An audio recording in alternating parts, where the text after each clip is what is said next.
that I could have never imagined these types of demonstrations happening before. Like I said, I've personally been to demonstrations in Morristown, in Patterson, in Hoboken, in Inglewood, in Montclair, in Newark. Those are some of the demonstrations I've been to myself, and they have all been magnificent. The largest demonstrations I have seen in a long time. Everywhere I go is just the largest demonstration I've seen in that town ever. In Patterson, they had hundreds.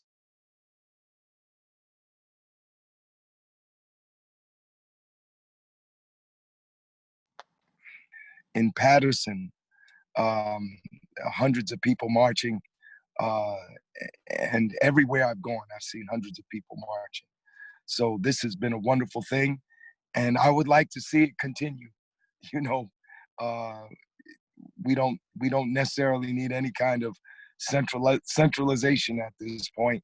We just want to enhance communication between the groups and let people continue to, through their own initiative, through their self-activation, organize events in your particular cities and towns. So I'm going to go through some things about what the People's Organization for Progress is doing, and at a certain point I want to stop. Nikki, are people going to be able to send in comments to us? Yes, there are comments already on YouTube. Great. Okay, so and people can see this through Facebook or it's YouTube? Live. It's right now. It's on the website. So www.newarksnextsteps.com. It's live on YouTube. It is live on Twitter right now, and we are going live on Facebook right now as we speak. Okay, so that's what people are calling about. There are people on Facebook who are saying they can't see it, I think. And we had advertised that it was going to be on Facebook. We should have added YouTube and the other things to it. But good. We're just doing it to the Newark's Next Steps website. So yeah, I'll get it right there now. Yep. Okay, so I'm going to go through some things in terms of what the People's Organization for Progress is planning, and then we want to get comments from people about your actions. Don't send them yet. Wait till I go through my list, and then send in comments about anything in particular you want to say that you think would help people organizing actions in other towns that have not yet been organized, or maybe there are people organizing ongoing actions, and there's something that you experienced that you think would help other people. We want you to send in comments about those. So first of all, the first thing that the People's Organization for Progress is going to be doing is on Monday, June the 8th, we're going to demonstrate in front of the Federal Building in Newark, New Jersey. This will be Monday, June the 8th, 3:00 p.m. to 6:00 p.m. at the Federal Building in Newark, New Jersey. It's called the Rodino Federal Building, and the address is 970 Broad Street, 970 Broad Street. And that is at the intersection of Broad Street and Court Street in Newark. Nikki, I'm still getting comments of people saying they can't see us on Facebook. We're doing it right now. It should be there. Okay. We're gonna switch over our live stream directly to Facebook, and then we'll reconnect the URL. Okay. All right. So we want everybody to come out to the demonstration at 970 Broad Street, the Federal Building, on Monday at 3:00. And this is going to be a restart of our Justice Mondays protests. After the killing of Jerome Reed, who was shot at point blank range and killed by Officer Brahim Days in Bridgeton, New Jersey. We started on February 1st, 4 years ago, and we started what was called Justice Mondays. And we came out every Monday to the federal building to protest police brutality and to demand that Jerome Reed, that the United States Attorney for New Jersey launch civil rights investigations into the deaths of Jerome Reed, who was killed by Officer Days in Bridgeton, Abdul Kamal, who was shot 15 times by 3 Irvington police officers. All he had in his hand was a cell phone. Kashad Ashford, whose mother said that he was unconscious when he was shot in the head 4 times by Lyndhurst police and state troopers. And Radaz Hearns, who was a teenager, Radaz Hearns, who was a teenager at the time that he was shot in the back 7 times by Trenton police. So we have literally had over 200 Justice Mondays protests at the federal building in Newark. We stopped our Justice Mondays protests to align ourselves with the guidelines that were being put out on mass meetings and gatherings during the the coronavirus crisis, the COVID-19 crisis. So we discontinued our Justice Mondays protests in March, but we are restarting our Justice Mondays protests on Monday, June the 8th, 3:00 p.m. at the Rodino Federal Building, 970 Broad Street in Newark, at the intersection of Court Street and Broad Street. And we want everyone who plans to attend, we want everybody to attend, by the way, but we want everyone who is going to attend to please wear face masks, gloves, and we are also going to ask people to do social distancing. Now, this demonstration on Monday is going to be different from the demonstration that we had on May 30th. And this demonstration, we're going to set up a picket line in front of the federal building, which will enable us to practice the social distancing. This will be an in-place demonstration. All the action is going to happen there at the federal building. So again, those people who are planning to attend, please wear face masks, please wear gloves, and we will urge people to practice social distancing. And this will be the beginning, this will be the first of the restart of the Justice Mondays protests. So every Monday after this Monday, the People's Organization for Progress will be at the federal building. And we know people cannot be there with us every Monday, but what we would like people to consider is having a different town come down and protest with us. Like one Monday, Patterson would come, and the next Monday, Morristown would come, and the next Monday, Hoboken would come, and on and on and on, so that everybody won't be coming every Monday, but we'll have a different set of people each Monday, and that will help us in terms of the longevity of this action, because these Justice Mondays protests will continue indefinitely.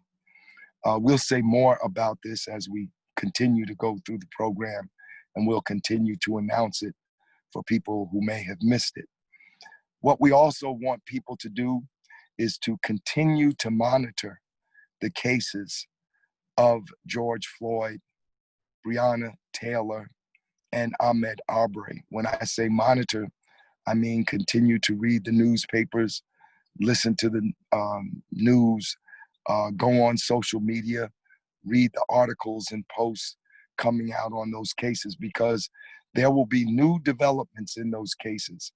And the families of Floyd, and the families of Breonna Taylor, and the family of Ahmaud Arbery, they're going to ask us to take certain actions throughout the course of their trials. And brothers and sisters, I said this today at the Montclair demonstration, but let me reiterate it.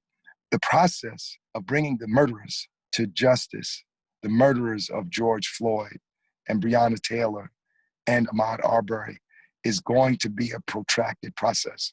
When I say protracted, I don't mean a couple of days, I don't mean a couple of weeks, and I don't mean a couple of months. When we had the Earl Faison case here in New Jersey, it took us 3 years to actually get the police that murdered Faison in jail.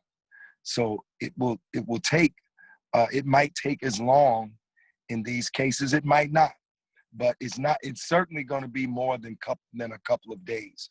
So we want people to continue to monitor those cases, and also stand with us in demanding justice for the victims here in New Jersey. As I said earlier, with regard to the Justice Mondays protests, we are continuing to demand that the United States Attorney for New Jersey, whose name, by the way, is Craig Carpentino, we demand that U.S. Attorney Carpentino open civil rights investigations into the murder of Abdul Kamal, who was killed by police in Irvington, of Jerome Reed, who was killed by police in Bridgeton, Kashad Ashford, killed by police in Bridgeton, Radaz Hearns, shot 7 times in the back by police in Trenton. And we're also demanding that the New Jersey State Attorney General, Gabriel Agrawal, reopen the case of Earl Faison. Although the officers who murdered Faison, who tortured him to death, did in fact do time for federal violations, for civil rights violations and conspiracy, they're all out now. They've been out for a long time. But they were not charged with the murder of Faison. They killed him and were not charged with murder because the county prosecutor at that time refused to do an investigation. And again, this is one of the structural changes that we have to make, the relationship between the county prosecutor and local police. And one of the reforms that was recently won here in the state of New Jersey is that when we have police brutality cases, the state attorney general will come in and investigate and act as an independent prosecutor if necessary. So in the Faison case, we want a criminal investigation. Also, as we go forward, we're also asking everybody to continue to help us in the struggle to get the CCRB, the Civilian Complaint Review Board, that is the police review board in Newark. It's called a Civilian Complaint Review Board, but it is a police review board. Right now, the State Supreme Court of New Jersey is reviewing the case and determining whether or not Newark can establish a police review board with subpoena power and investigatory power.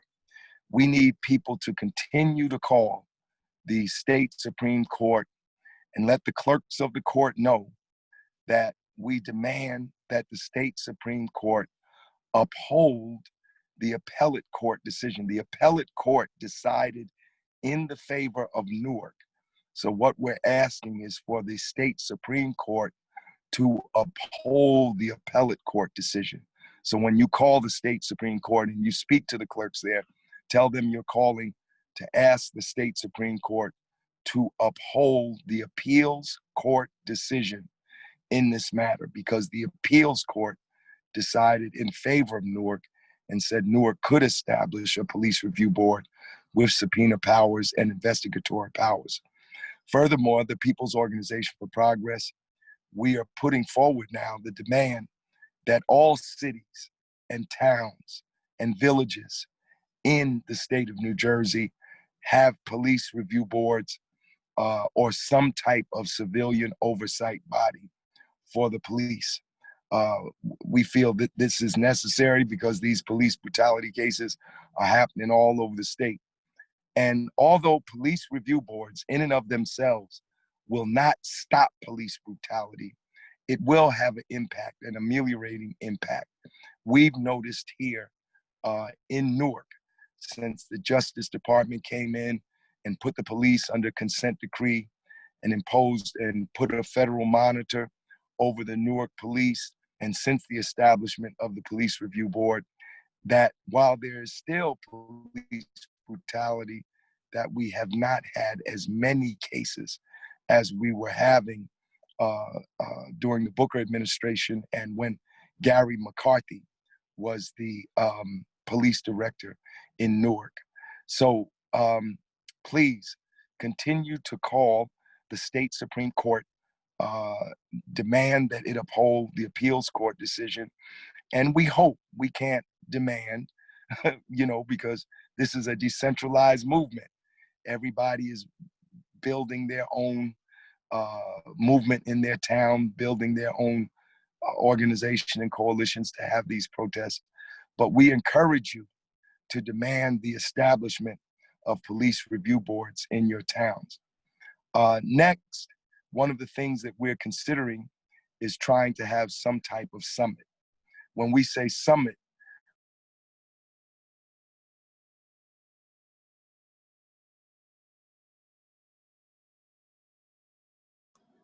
you still hear me? Hello? You're here, Larry. Okay, you can still hear me? Okay. You're good to go. Thank you. We're considering having a summit, trying to bring together folks connected to all these different demonstrations that have happened, that are happening, that will happen in the future, just to talk to one another. We really are not interested in establishing another organization or another coalition. There are plenty of coalitions out here, but we feel it would be good to network with one another, at least have a communications network so that we can talk to each other, perhaps hear about new police brutality cases in your towns, hear about what you're doing, and maybe what you're doing can help somebody else, help another group of people who have not yet started doing anything.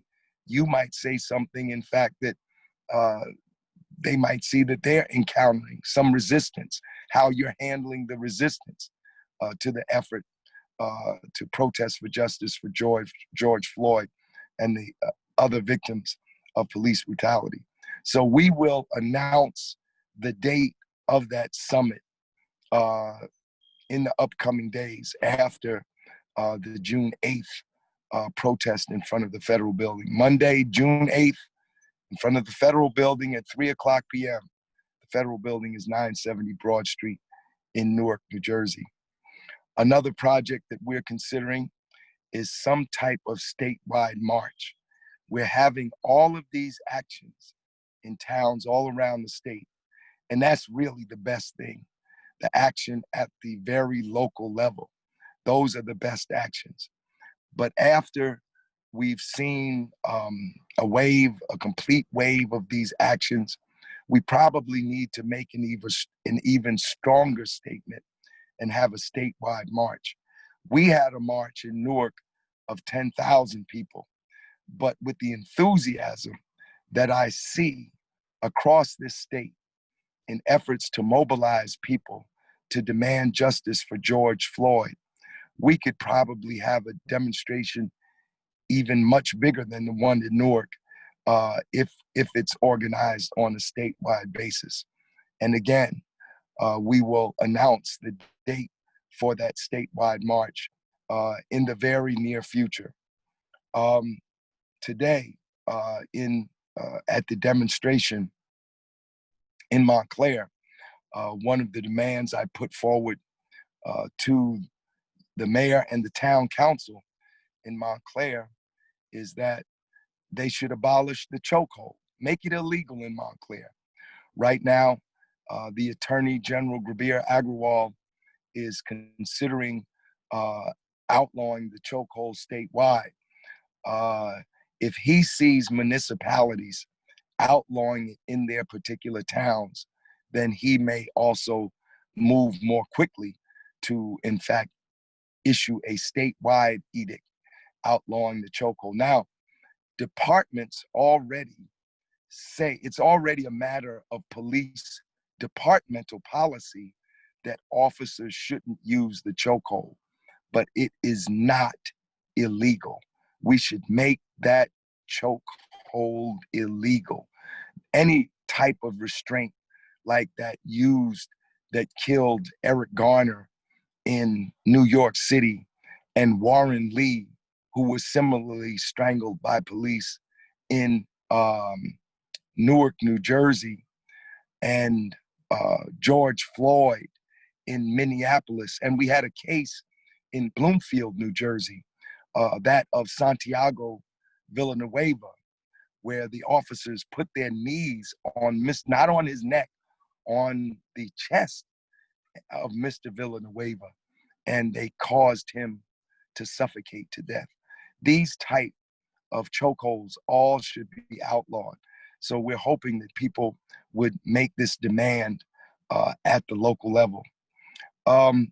In addition to this, in addition to protests and demonstrations and vigils and pickets and all the other types of visual displays, physical displays of resistance and opposition, we're also urging you, those of you who are so inclined, to write op-ed or editorials in your local newspapers.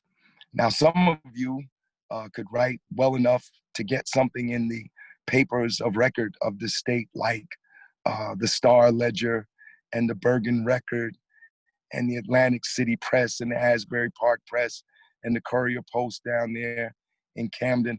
But there are a lot of local papers. In fact, I think almost every town in this state has a local weekly paper. So we're urging you to write editorial columns, guest editorials, to put in these papers about police brutality.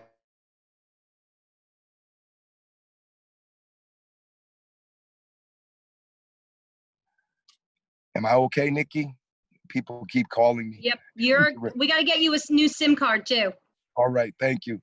But I want to say to people again, please do not call me while I'm trying to do this broadcast. Every time you call me, it causes a freeze up here. So don't call me while I'm doing this broadcast. Call me afterwards. You can call me as much as you want afterwards, but don't call during. So we want people to write op-eds and to write letters to the editor about, of course, about George Floyd and Breonna Taylor and Ahmaud Arbery. But if you have police brutality cases in your town, write about those that are in your town. Or if you have solutions, write about your solutions. Or if you just want to critique how the police are operating, do letters to the editors and guest editorials and get them in. Try to get them in your daily papers. And if you can't get them in the daily papers, get them in the weekly papers, or get them in both. And also put them on social media so that we can develop a whole literature in New Jersey about police brutality. So those are some of the things that the People's Organization for Progress is proposing. And once again, I want to announce for those, because I know there was some problems with the broadcast. So I'm going to announce once again that on Monday, June the 8th, we are going to be protesting in front of the federal building in Newark. That's Monday, June the 8th, 3:00 p.m. at the Rodino Federal Building, 970 Broad Street in Newark, New Jersey, at the intersection of Broad Street and Court Street in Newark.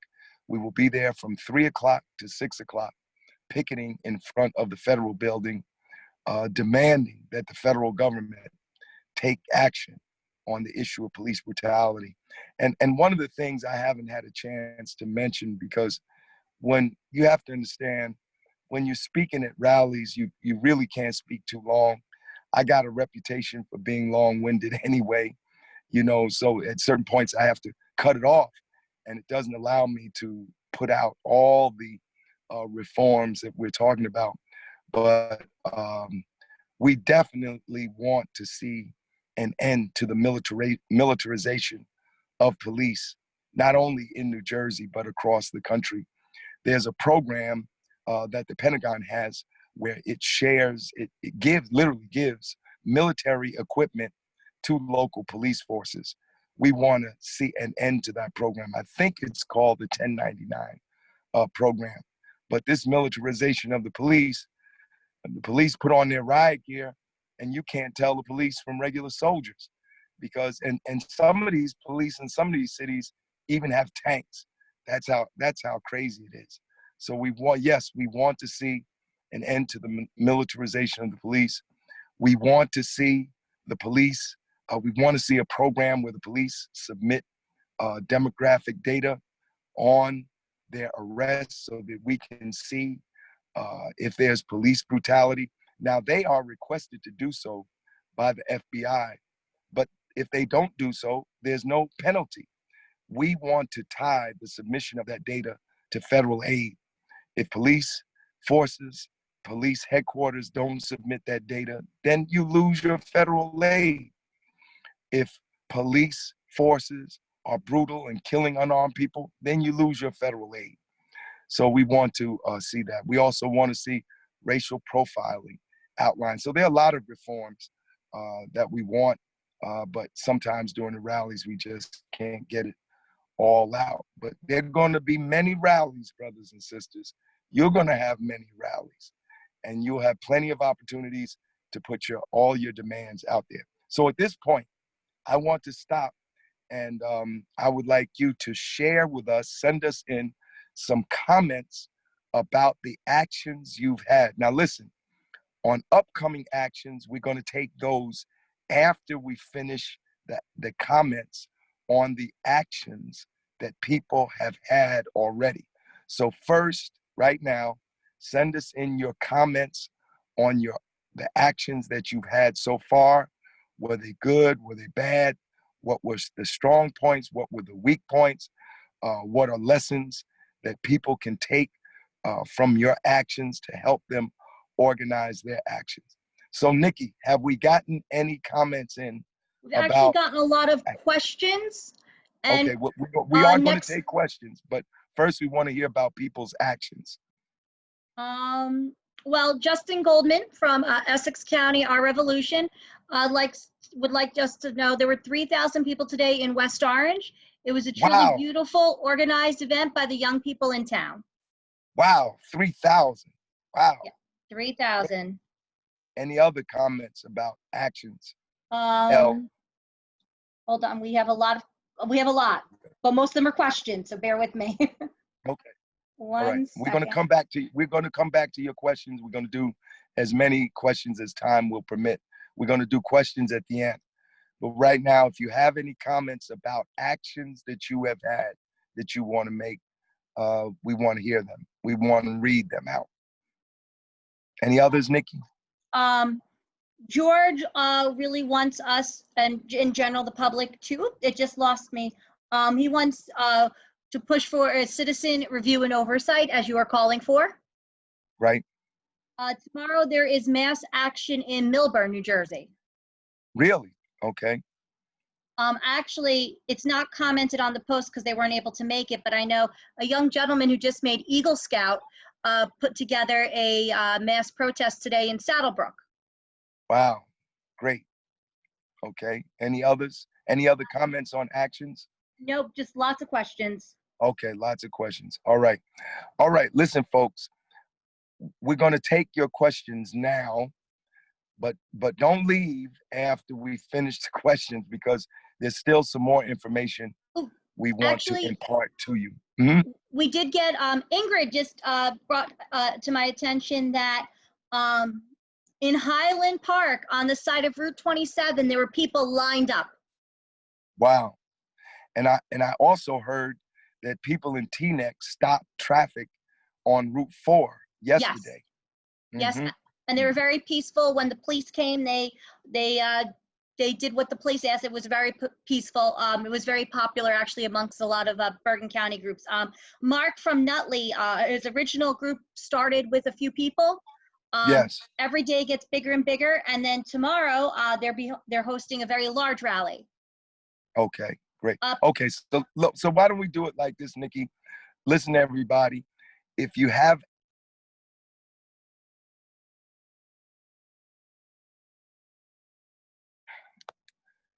am I still with you, Nikki? You're still here, Larry. Okay, all right.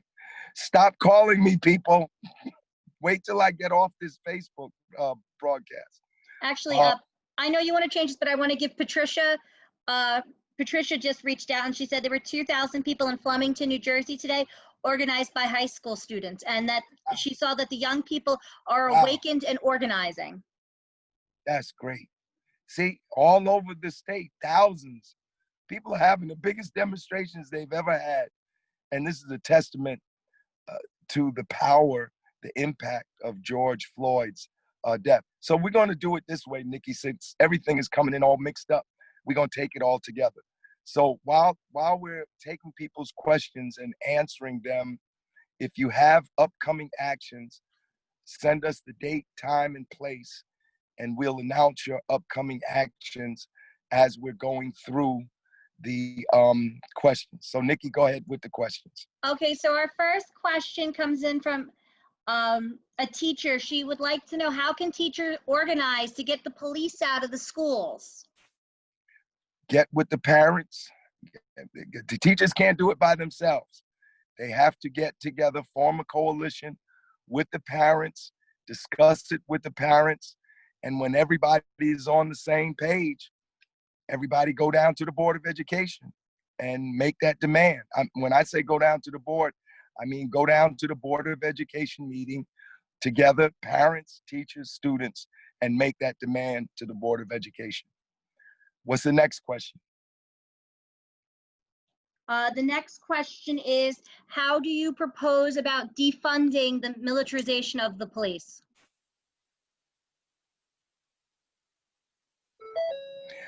On the defunding the militarization of the police, we have to put pressure on our congressional representatives. We have now, we had 13. We actually lost one congressperson because of shift in population and maybe even declining population. So we have 12 House of Representatives, 12 members of the House of Representatives, and two U.S. senators. So we have to write them, call them, if necessary, protest in front of their office, and demand defunding the militarization of the police. And especially that program, I think it's called the 1099 program. If I'm wrong, somebody can type in the correct number of the program, but I think it's the 1099 program, where the Pentagon essentially gives surplus military equipment to police. But in terms of the defunding, we have to put pressure on our congressional representatives. Write them, call them, email them, meet with them, and if necessary, demonstrate at their offices. What's the next question? Actually, a comment to what you said about us losing a House member came in. Make sure, if you can, fill out your censuses, because we lost that House member due to people not filling out their census. So if everyone fills out their census and sends it in, then we'll get our correct number of allotted House members. That's right. She's absolutely right. 100%, Ashley. Everybody fill out that census form and get it in, because the lines of our congressional district are drawn based on population. And when we have declines in population, they redraw our congressional district lines and our state legislative district lines. And that can result in a whole district disappearing by being absorbed or partially absorbed into another district. And some of these congressional districts look crazy. I mean, like I'm in a congressional district that starts in Montclair and ends in Jersey City. I can't figure that one out, but that's what it is now. And when I know that the congressional district that I'm in now, number 10, used to just be Newark and Irvington.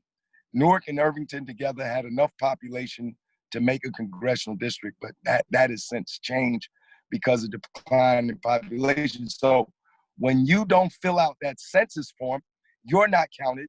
All the other people who didn't fill out their forms are not counted. And so they look at that as a population decline, and it causes the districts to be redrawn. What's the next question or comment? Next question that came in is, it came actually a whole bunch of times. How can white people be better allies in this specific struggle? Well, first and foremost, white people need to study. They need to study African-American history. They need to study Latino history and Native American history, all the peoples of colors of history. And then they also need to study through, like, there's so much stuff online now. There are presentations that people make, speeches people make, exercises people have to, in fact, reveal racist attitudes and racist behavior. So, study is important, and not only studying history, but studying contemporary racial relations and racial dynamics and understanding those, and listening to people of color. Y'all don't know everything. Nobody knows everything. But on these issues of race, you have to listen to what people of color are saying. And in some circumstances, probably in most circumstances, when it comes to these issues that affect people of color, you have to take leadership from people of color. So this is very important. I've found over the years, it's very difficult for some folks to handle. Some folks have had privilege so long in their lives, they don't even realize that they have racial privilege. And there's a whole process that has to be gone through. When I spoke in Hoboken on Friday, one of the things I said to people is that you have to unlearn everything you've learned, because a whole lot of what we were taught in elementary school and in secondary school is just not the truth, and we've based our decision making on a whole lot of information that's false, and a lot of information that's just downright racist and biased and prejudiced. So there's a lot of work that white people have to do. But at the same time, I am encouraged by the numbers of white people I have seen in these demonstrations all over the state. Now, does that mean that racism has disappeared? Certainly not. But it is a sign of hope that so many white people understand that what happened to George Floyd was not only wrong, but that it was, in fact, how institutional racism functions, plays itself out, how its dynamics lead to situations. I mean, just the image of Chauvin with his with his knee on the neck of George Floyd, it's an iconic image, symbolic of white supremacy in this country. I heard people chanting at the wake that they had, the memorial that they had for George Floyd. And one of the chants just was, "Get your knee off my neck."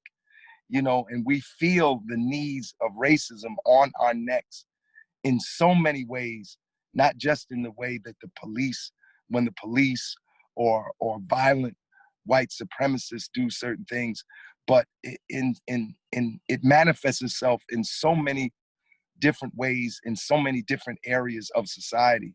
To, in fact, the end result is to hold this system of white supremacy and racism in place, and to maintain the hierarchy of white superordination and black subordination.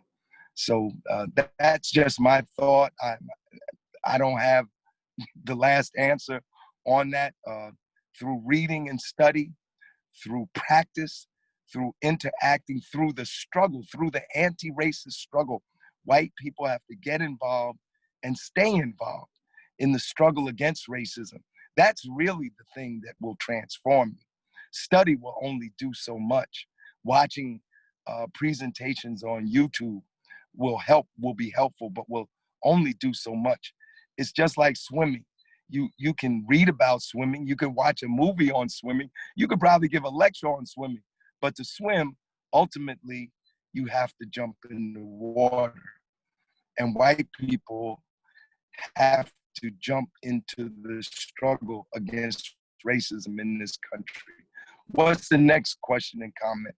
Okay, so the next Milburn High School tomorrow at noon is going to be mass action. Milburn High School tomorrow, Sunday, Yep. June the 7th at 12 o'clock noon. There will be an action at the Milburn High School. And I guess if you just go online, Google Milburn High School, New Jersey, you can get the address. But the person that sent that in, if you want to send us the address, we can announce it as we continue. What's next? Question came in. Despite how terrible the death of George Floyd was, what is something that's been uplifting that you have seen during these protests?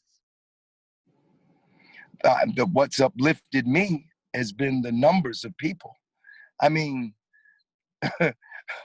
can you imagine having 200 protests, 200 Justice Mondays, when you have at most 20 people and on average a dozen people, and then all of a sudden you go to demonstrations and you see 1,000 people? That in and of itself is uplifting.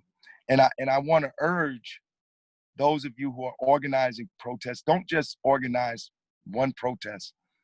Make a plan so that you can have a way to continue your protests over the course of the struggle for justice for George Floyd. One protest is not going to be enough. But, you know, like here in Montclair, and I think also in West Orange, people have been having daily vigils against police brutality and daily Black Lives Matter vigils. Now, daily vigils are good, and those who can sustain those daily vigils sustain them. But maybe for some people, once a week might be better. The point is, whatever you can sustain, if you can sustain a daily action for the next 4 or 5 months, that's probably how long it'll be before the jury comes in with a verdict. If you can do that on a daily basis, fine. If you can do it on a weekly basis, fine. If you can do it on a monthly basis, fine. Whatever you're able to sustain. But we need ongoing action. Right, so Okay, we have another event in Berkeley Heights tomorrow. They'll be marching starting at the new YMCA at 59 Locust Avenue at noon, and they will march 2.1 miles to Memorial Field. Those who are not able to march can gather at Memorial Field. See, that's great. With Berkeley Heights? Yes. Man, I bet you this is the first anti-racist demonstration that Berkeley Heights is at. If I'm wrong, Berkeley Heights people, write in and tell me I'm wrong. What's next? Okay, so this is from Josie. What economic sanctions what's the economic sanction plan from the grassroots to move against police violence? Well, we have to develop a plan. Quite frankly, I don't have a plan of economic sanctions at this moment. And in fact, I will put this on the agenda for the People's Organization for Progress meeting on Thursday, a plan of economic sanctions. Now, many people are talking about the need for economic sanctions. And economic sanctions really became popular during the struggle against apartheid, against racist apartheid South Africa. First, people were calling for economic sanctions by the US against South Africa itself. And then when that wasn't working as well as people thought, then people started calling for institutions to divest their holdings in businesses that in fact supported the racist South African regime. For instance, IBM made computers that were used in the prisons of South Africa. Ford Motor Company helped to make the military vehicles that were used by the South African army to suppress the Black people in South Africa. So this is when economic sanctions really became popular. Now, the most well-known example of economic sanctions is the Montgomery bus boycott, where 60,000 Black people boycotted riding the buses of Montgomery, Alabama, in order to end segregated seating on those buses. And they boycotted those buses for 381 days. The secret to having, well, the secrets, or let's say some of the secrets, because I don't know all of the secrets, but some of the secrets of successful economic sanctions is, first and foremost, you have to have a target that is directly related to the problem that you're trying to resolve. So for instance, when farm workers in the fields of California were being paid slave wages, and Cesar Chavez went down there and organized them, he called for a grape boycott. You know, people like grapes, people were buying grapes, and buying the grapes just made the owners of the vineyards richer. So Cesar Chavez said that unless you improve conditions for the farm workers, we're going to urge people to not buy grapes. And people didn't buy grapes. And that boycott lasted for years. It took years, but in the end, it was successful because it did improve conditions.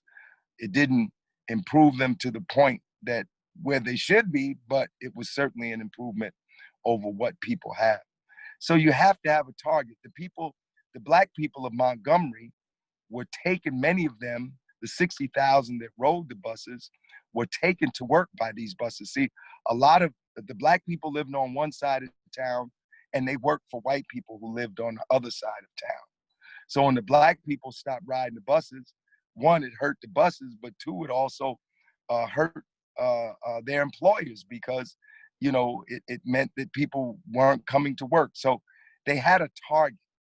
So what we have to do with regard to police brutality, we have to find targets that are directly related. Now, the other day, I was in a discussion and people were saying we need to find out who the corporations are that make donations to the police unions, like the Fraternal Order Police and the PBA, the Police Benevolent Associations, and the other unions, because there's a bunch of unions that represent police in New Jersey. We need to find out if they're corporations that make significant donations, and maybe we should boycott those donations. But brothers and sisters, I also want to say this. The police are law enforcement officers. They are officers of the state, that is, officers of the government. And really, with regard to changing police behavior, the target we have to aim at the most is the government itself. If there are laws and legislation that we need either removed or imposed, then it's lawmakers' jobs to do that. Now, if the lawmakers that are in office are not willing to propose the kind of legislative changes that we need, then we need to remove them from office. It's the government where, first and foremost, the pressure must be applied to change how police operate and how police are paid. But I also do see the value of secondary boycotts, boycotting companies that may have some type of relationship to the police. But the real culprit here is the government. Look, the other day when Cuomo said about social distancing, the police have to do their job. And then the next day, de Blasio said, the police have to do their job. Then the police went out and started beating people. The leadership determined what their behavior was going to be. And when people started pushing back, what did they do? They said, okay, we're going to stop using police to enforce this social distancing. See, people pushed back on government representatives, and it had an impact on how the police were operating. Next question. So this is an observation of protests that were going on. First, it's Rich. Rich says hi. So he went to a protest in Teaneck, and they were at a very well-traveled intersection by the old Armory. There was a vigil action for George Floyd. Lots of good signs, maybe 100 people, and lots of honking and traveling and people seeing it in public. It was just a very good event, and he just wanted to let us know how great it was. Well, we're glad to hear that, and we're glad to hear about that event. We want to hear about more events. And then another event, so tomorrow at Yawcaw Park in Nutley at 11:15 a.m.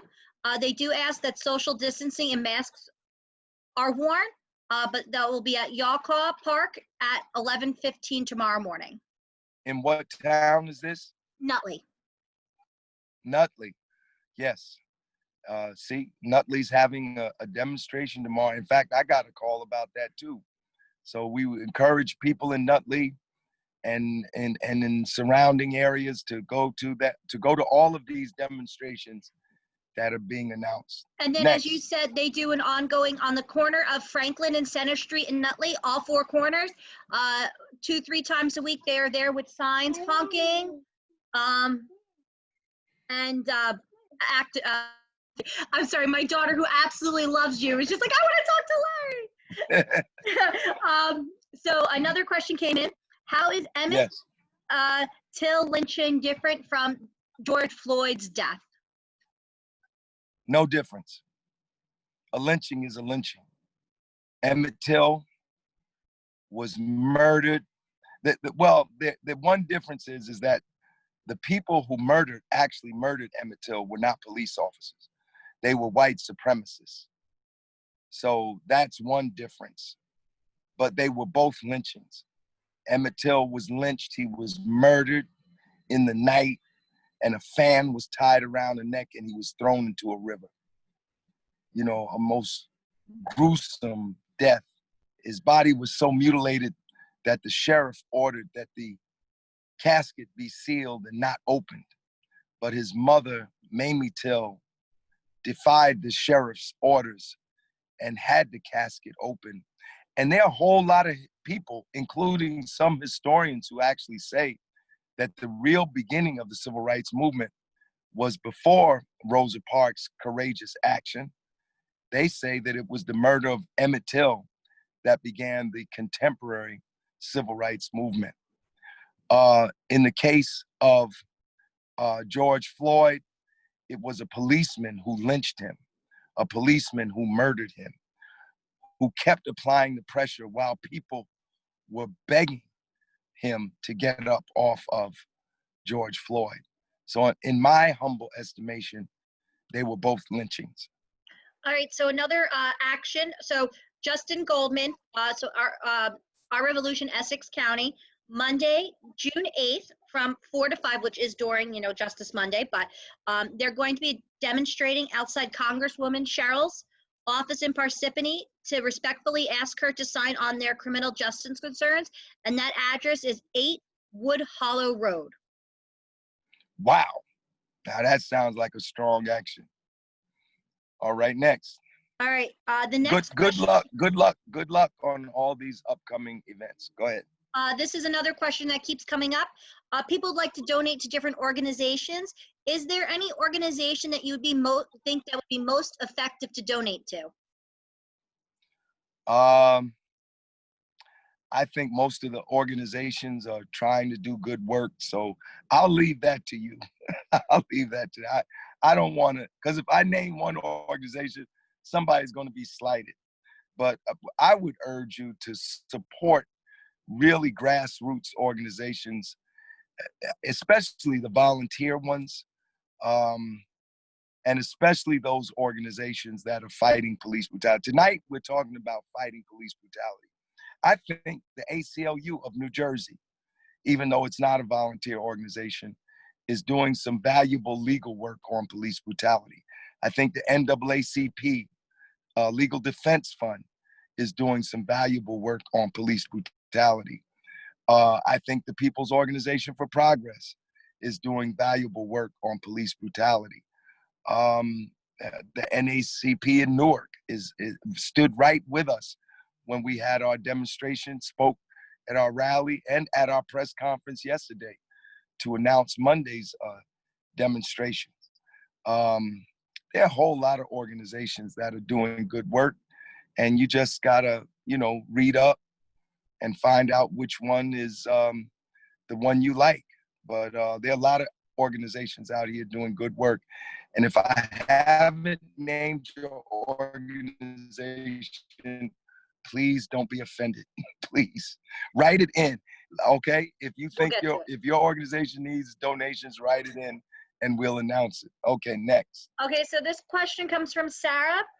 As a white person protesting and standing with our Black neighbors, I've seen white people called racist for supporting Black Lives Matter and the protest by Black people. How should we react to this appropriately without stepping out of our lane and still maintaining our support? We don't want to overstep or turn the attention on ourselves from the cause and the Black voices that are leading this and are needed. If this happens, during the course of an action you're having, don't let it distract you.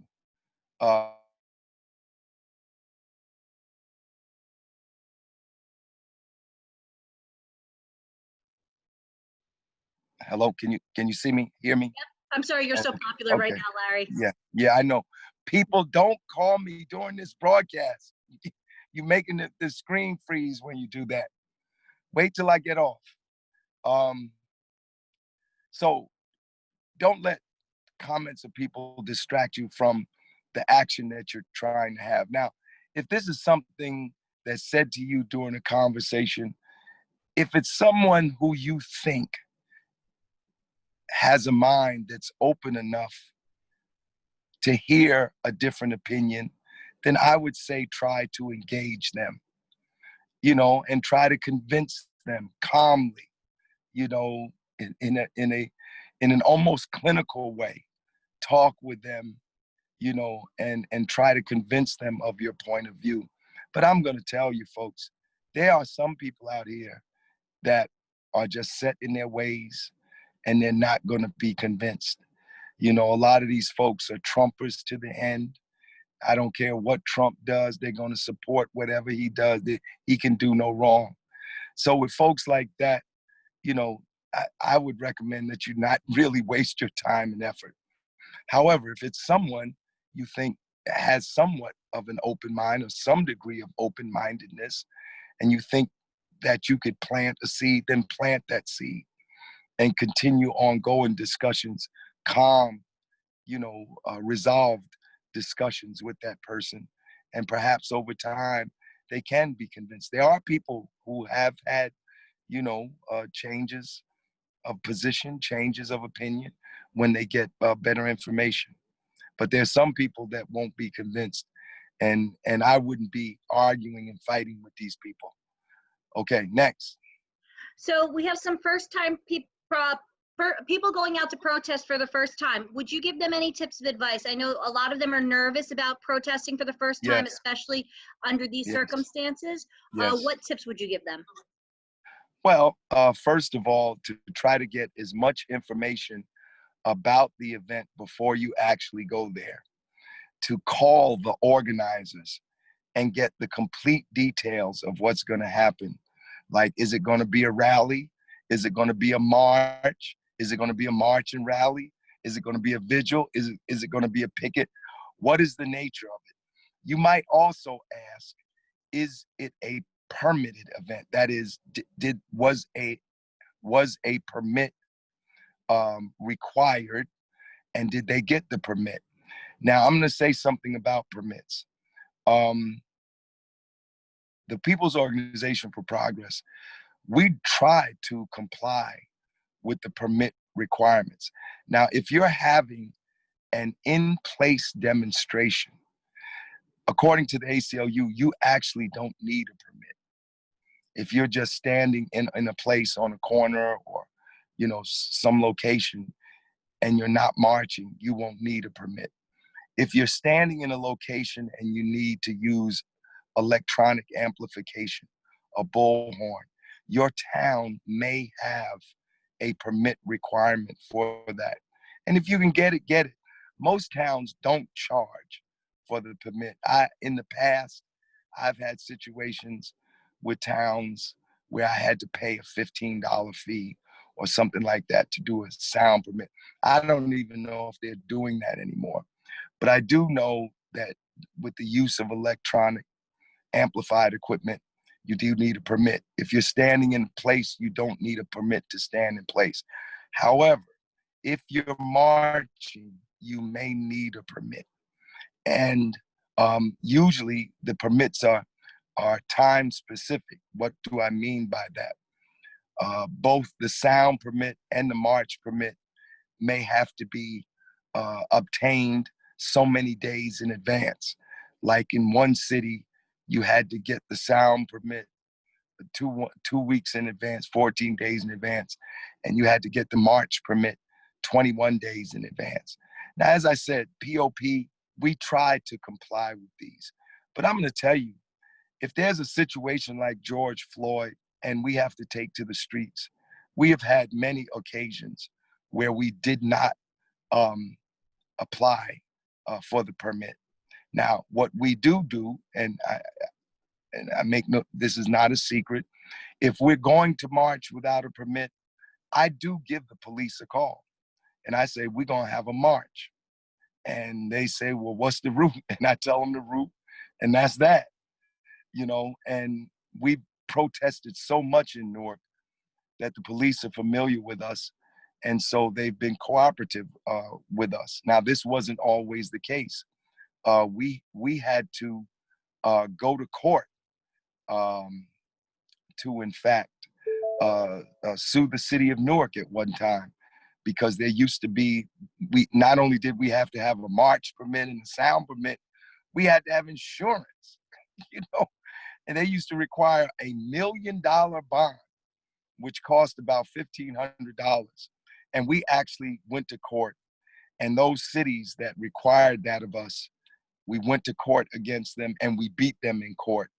And those cities had to end that $1 million insurance bond requirement. So I would say that, you should find out what are the permitting requirements. If there are requirements and you're within a time frame that you can comply. Why make extra headaches for yourself?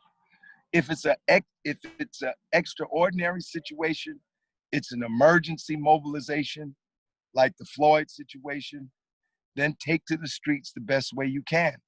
If the police permit you to march in the street, then march in the street. There have been times that the People's Organization for Progress, when we went to a town where we didn't have where the police didn't know us and, had their racist thoughts about us, there were times when we marched on the sidewalk. We didn't have a permit. They said we didn't have a permit. They knew we didn't have a permit, and they weren't going to permit us to march in the street. So we marched on the sidewalk. Now, I'm going to tell you something. People poo-poo marching on the sidewalk, but sometimes you can have a greater impact marching on the sidewalk if the people are on the sidewalk shopping and you're closer to the people. So don't think that marching on the sidewalk will make you any less effective. But our position is, if you can get in the street, get in the street. That's the most effective. Now, I'm sorry, I went on about that. No, it's okay. And also to add to that, also when you're protesting first time, make sure you bring plenty of water, wear comfortable shoes, and if needed, wear sunscreen. And if you get dehydrated, don't worry, sit down. There's always someone there to help. And also, if you That's can, right. time, go with a group of people you're comfortable with. Also, sometimes in those, they'll tell you what colors to wear a particular color so they know you're together. Or, there's a lot of information when you look up those events. Right. And if you're doing it as an organization, if your organization has T-shirts, wear your organization T-shirts. Everybody that's a member of your group should wear their T-shirts when you have an action. That shows strength. When you have your T-shirts on, it shows another level of organization, and it also helps you to identify your own members and, you know, get them to move as a group doing whatever you're doing. Okay, what's next? A question came in. If and when we get our communities to divest from the police departments, what would be some places you think that the money should be reinvested? Well, in Los Angeles, California, they just got the police they just got the city council to divest $150 million from the police department. And they redistributed, I think, that money to educational and recreational activities for youth. And I think that's a good, you know, that's a good start. That's a good place to start. And people can determine where else based on the conditions in your particular towns. Well, then that's the end of our questions at the moment, but lots of support for you, Larry. Lots of thanking you for your years of grassroots organizing, calling that you are the leader every city, town, and state need, or that you need to be in the place where decisions are made. Okay. Let me just say something. Let's say a couple of things before we end. And I want to thank people for being very patient. And as you can see, I'm doing this from inside my car. Not too long ago, I just got back from Penns Grove. Let me make a couple of points before we end tonight. First, please, everybody that's watching and listening to this broadcast, please come to the protest on Monday, June the 8th. The People's Organization for Progress will be picketing in front of the federal building in Newark, Monday, June the 8th, 3:00 p.m. at the Rodino Federal Building, 970 Broad Street in Newark, New Jersey, at the intersection of Broad and Court Streets. Please come. Please share this information. I don't know what magic y'all used to get all those people there on May 30th, but whatever you did to help bring the people out May 30th, do it again and help us bring the people out on Monday, June the 8th. Number two, we should make our power felt through mass action, through economic withdrawal, but we should also use the power of our votes. So you can register to vote up until June 16th. June 16th is the last day for voter registration in New Jersey. And those of you who think you're registered, I would double check your registration just to make sure you're registered. One way you will know that you're registered is if you get your mail-in ballot. The next election will be vote by mail. So everybody that can vote will get a ballot. If you don't get a ballot in the next couple of days, you probably need to call your city clerk or county clerk and see what the problem is. And we want everybody to be able to vote. So register, check your registration, register to vote. And check your registration, because as embarrassed I'd like to say, I wasn't properly registered until I checked it. So even if you think you are registered, go check it, because then I couldn't vote for you, Larry, but now I can, so. All right, great. And remember, the primary has been moved, obviously, because now today is the 6th of June. The primary was June 2nd, but it has been moved to July 7th. But listen, election day is when you open your mail-in ballot. When you get your ballot in the mail and it's in your hands, it's election day. If you get your ballot on Monday, it's election day. If you already got your ballot today, it's election day. You can open that ballot, fill it out, put it in the prepaid return address envelope, and mail it back in today. You don't have to wait until July the 7th. Like the way we look at it now, July the 7th is the last day you can vote. We can vote every day from the point we get our ballots in the mail until July the 7th. And my understanding is that they're going to make some type of provision for people to do in-person voting too, if people have a problem with the mail-in ballot. Many of you have inquired about joining the People's Organization for Progress. The People's Organization for Progress is open for new members. We will have membership registration forms at the demonstration on Monday. So if you don't have a membership registration form, we'll have them there. You can fill them out there and give them back to us there. The People's Organization for Progress is an all grassroots, all volunteer organization working for racial, social, economic justice and peace. We came together in 1982. We were founded in 1983.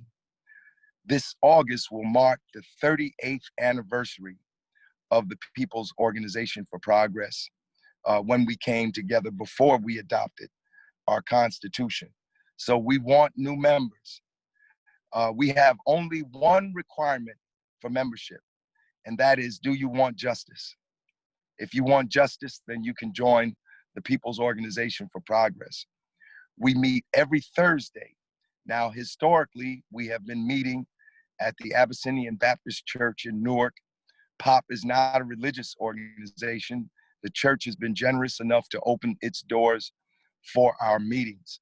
However, during the coronavirus crisis, we suspended our in-person meetings beginning in March.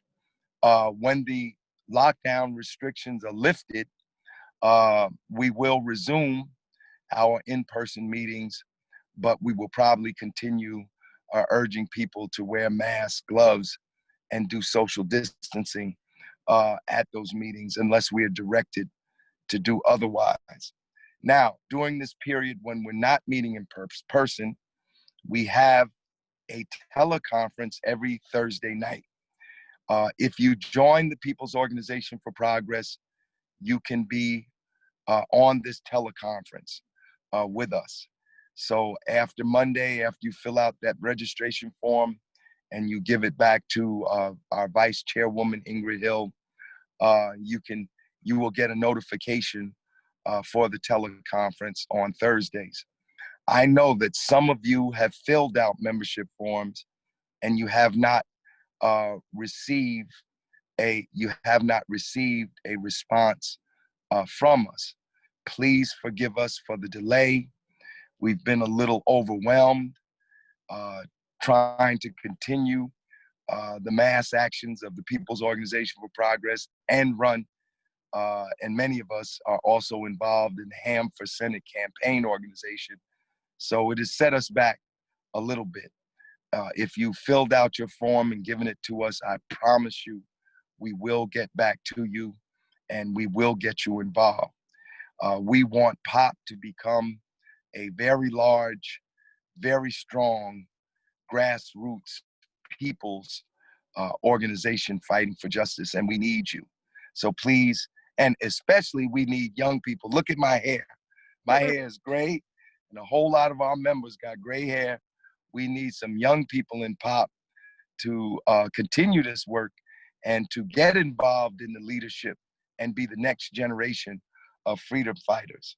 So please. Ingrid just wants me to remind you to tell everyone to wear masks on Monday. That's right.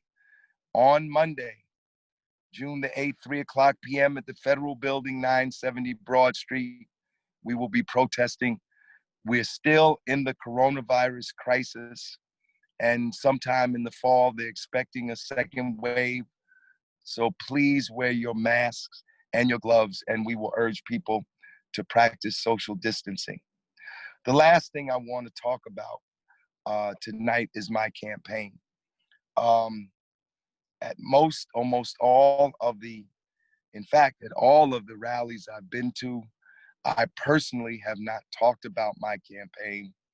I have allowed, I won't say allowed, I have not stopped the organizers of those events that wanted to mention from doing so, because I didn't want people to feel that somehow we were using this police brutality pandemic for the campaign. But I think it would be hard for anyone to argue that, because they know that the People's Organization for Progress has been fighting police brutality for 38 years. That they know that for the last 4 years, we've been demonstrating every day at the, not every day, we've been demonstrating every Monday, 200 Mondays at the federal building for Justice Mondays against police brutality.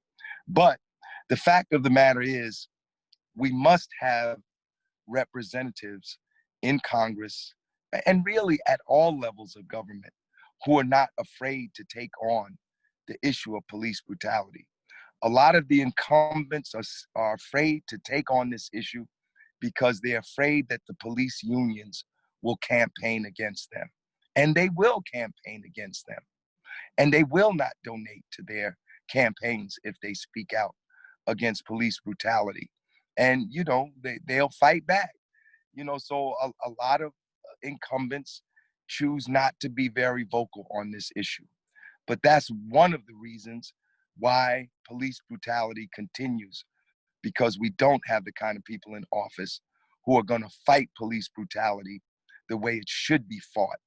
I guarantee you, brothers and sisters, if I am in the Senate of the United States, I will fight in there against police brutality, just like I have fought in the streets with you on this issue against racist police and against those police that have engaged in brutal acts.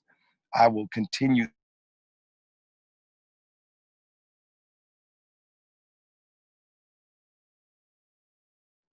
I hope am I still with, okay. Am I still with you?